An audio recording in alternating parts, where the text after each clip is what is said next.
Hello दोस्तों, राधे राधे, जय माता दी। आप सब कैसे हैं? आशा करती हूँ आप सब बहुत अच्छे होंगे, स्वस्थ होंगे, मस्त होंगे। तो यूं ही स्वस्थ रहिए, मस्त रहिए, आनंद से रहिए। चलिए ब्लॉग की शुरुआत करते हैं। तो आज है 28 मार्च, दिन शुक्रवार है शायद, क्योंकि 2-4 दिन जब हो जाता है मैं भूल जाती हूँ। तो अगर गलत हुआ होगा तो सॉरी। तो अभी मैं सुबह का समय है, नहा धोकर आ गई थी। तो कुकर में आलू रख के तब मैं नहाने गई थी। तो काजल ने उबाल लिए थे, मतलब प्रेशर जब आया था तो कुकर को हटा दिया था इंडक्शन से। और उधर वो आटा लगा रही है और मैंने आलूओं को छील लिया है। तो इसे बारीक बारीक गोल गोल कट कर लेंगे। तो इनको फ्राई करके मैश कर लेंगे। बनाने हैं आलू के पराठे। तो काजल ने बोला था कि आज हम खाएंगे मामी आलू के पराठे। तो उसी की व्यवस्था हो रही है। और पहले तो मैं सादा खाना ही बनाने वाली थी, लेकिन बोल दिया आलू के पराठे। तो मैंने कहा चलो इनके लिए आलू के पराठे बनाते हैं। इनके मामा के लिए और इनके लिए मैं मसालेदार आलू के पराठे बना दूंगी और अपने लिए एकदम से सादा नमक डाल के आलू की भरी रोटी बना लूँगी, क्योंकि बिना तेल का मैं बनाऊँगी तो वो रोटी हो जाएगा। और ये इनके लिए मतलब तेल लगाकर सेक देंगे पराठे। और बहुत ही अच्छे लगते हैं जब आलू की रोटियां भी बनाओ ना, तब भी बहुत अच्छी लगती हैं। और कोई कोई लोग दिल भरी नहीं, बेढ़ाई भी बोलते हैं। तो वो भी मतलब अच्छा लगता है। तो उसमें बेढ़ाई में होता है तेल नहीं लगाया जाता, वो डायरेक्ट जो है आंच पे सेका जाता है, तावे पे पलट के आंच पे सेक लो तब भी बहुत अच्छे लगते हैं। तो देखिए मैंने सिंपल तरीके से ही सब्ज़ी को फ्राई किया, जैसे आलू की उबली हुई सब्ज़ी फ्राई कर ली जाती है, बस वैसे ही फ्राई किया है। कढ़ाई में तेल डाला था, जीरा डाला था और टमाटर डाल दिया, हरी मिर्च डाल दिया, नमक डाल कर मेल्ट कर लिया, फिर हल्दी डाल दी, बेसिक से मसाले डाल दिए। तो ये जो ग्रेवी तैयार हो रही है, ये मामा भांजी के लिए बना देंगे। और अपने लिए तो मैं सादा सा ही बनाऊंगी, ना सादा नमक और हरी धनिया डाल के बस। तो देखिए भरता दोनों तरीके का तो बनकर तैयार हो चुका है। और काजल भरने लगी हैं और ये बहुत ही मोटे मोटे से पराठे बना रही थी, जैसे चूल्हे में बनाते हैं, क्योंकि काजल अधिकतर खाना चूल्हे में ही बनाती हैं, तो उनकी आदत है वैसे ही खाना बनाने की। तो पराठे इनके मामा कह रहे थे बहुत ही तंदुरुस्त बने हुए हैं, बहुत ही मोटे मोटे से हैं। तो हमने कहा काजल ने बेला था, लेकिन बहुत ही अच्छे तरीके से अंदर भरा भी था और बेल भी दिया था अच्छे से, बिल्कुल भी फटे कहीं से छेद नहीं था। तो बहुत ही अच्छे से फूल रहे थे। और हमारी रोटियां जो है, मैं पहली बार तावे पर बना रही थी आलू भरी रोटियां, और गैस पे जब मैं सेक रही थी तो बहुत ही अच्छे से फूल गई थी। पर वो मैं वीडियो आपको दिखा नहीं पाई, क्योंकि पता नहीं बनाई तो थी लेकिन सेव नहीं हो पाई, तो मैं नहीं दिखा पाई, क्योंकि रोटियां भी बहुत ही अच्छे से बन गई थी। तो आ जाइए गर्मा गर्म पराठा खा लीजिए, आप सबके लिए भी लगा दिया है। तो अब मैं आपसे मिल रही हूँ उसके दूसरे दिन, शुक्रवार नहीं, मिल रही हूँ आपको संडे को रात रात को।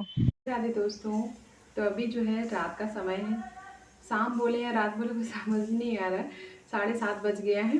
तो अभी दाल डाल दी थी जो पक गई है कुकर में, और बनाना चाह रहे थे थोड़ी सी सब्जी। आज नवरात्रि का पहला दिन है, मैं सुबह व्रत भी थी, पर इतनी तेज़ बुखार सर दर्द होने लगा तो मैं खाना खाकर मैंने दवाइयाँ खा ली थी। इस वजह से मैं व्रत नहीं हूँ अब। बहुत सर्दी जुकाम बुखार हो गया था। तो अभी बनाना है थोड़ी सी सब्जी, बंधा आलू की सब्जी बनाएंगे सिंपल तरीके से। और सोचा था चावल डालेंगे, लेकिन चावल नहीं बनाएंगे क्योंकि मेरे भी कोल्ड हुआ है, मेरे हस्बैंड को भी। तो 2 जन का खाना ही बनाना है, तो चावल नहीं बनाएंगे, सब्जी दाल रोटी इतना ही बनाएंगे। तो चलिए बना लेते हैं फटाफट से। तो कढ़ाई चढ़ा दी इंडक्शन पे, थोड़ा सा डाल दिया है तेल, एकदम जरा सा ही डाला है तेल। उसमें डाल देंगे थोड़ा सा जीरा, और बहुत ही कम तेल में सब्जी बनाऊंगी मैं अपने लिए। अब मैं थोड़ा थोड़ा सा तेल खाने लगी हूँ, एकदम हम मामूली सा डालती हूँ। तो टमाटर डाल दिया है, उसमें डाल दिया है नमक। टमाटर जब मेल्ट हो जाएगा तो फिर डाल देंगे इसमें नमक। ये नमक है लहसुन वाला। अभी मैं बोल रही हूँ ना, मेरी जब से ऑपरेशन हुआ है तब से मैं थोड़ा बहुत लहसुन प्याज खाने लगी हूँ, बिल्कुल भी खाना अंदर जा नहीं रहा था।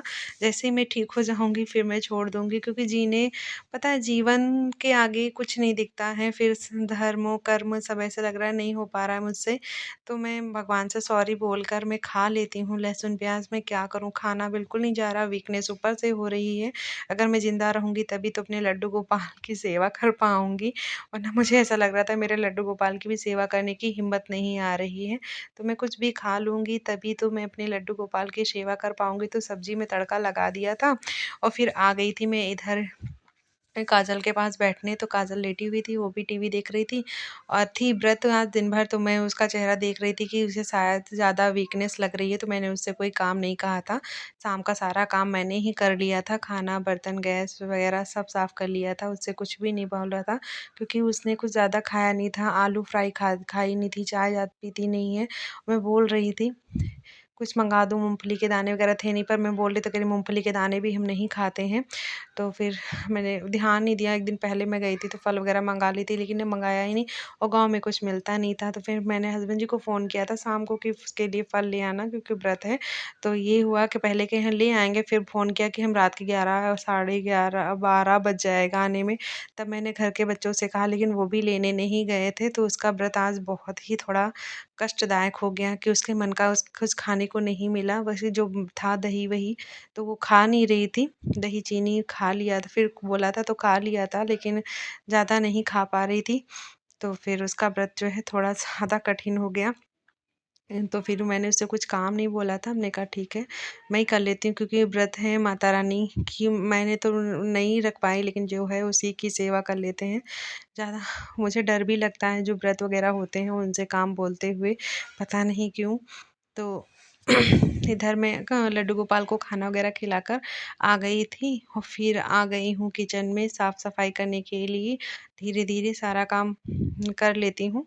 अब बहुत आराम हो गया है, लेकिन कभी-कभी दिक्कत होने लगती है, ज़्यादा करने पर तो दिक्कत होने लगती है। लेकिन मैंने सोचा कर लेते हैं, आज क्या हुआ? तो चलिए फटाफट से किचन की साफ़-सफ़ाई कर लेते हैं। ये हरसिंगार की पत्तियाँ हैं, मैं जो रोज़ रात रात को मतलब उबाल के रख देते हैं और सुबह उठते ही गरम करके मैं खाली पेट ले लेती हूँ। इससे मेरे हाथ-पैरों, घुटनों में दर्द थोड़ा कम हो जाता है और ये गर्म पानी मैं अपने हस्बैंड के लिए उबाल के रख देती हूँ। सुबह उठते ही वो पानी पीते हैं तो टाइम रहता नहीं है, सुबह जल्दी-जल्दी रहता है सबको। तो फिर मैं रात में ही सारा इंतज़ाम कर देती हूँ। तो इधर मेरे सारे बर्तन माँज लिए हैं और सिर्फ़ धुलना बाकी है। तो काफ़ी दिक्कत होती है ऐसे पे मतलब सिंक में धुलने लिए ऐसा लग रहा है सिंक की थोड़ी-सी दूरी हमारी ज़्यादा लगती है तो लपक-लपक के धुलना पड़ता है। इससे पेट में खिंचाव सा लगता है, लेकिन क्या करें मजबूरी हो जाती कभी-कभी काम करना और माता रानी का व्रत थी काजल, तो मुझे बार-बार अच्छा भी नहीं लग रहा था।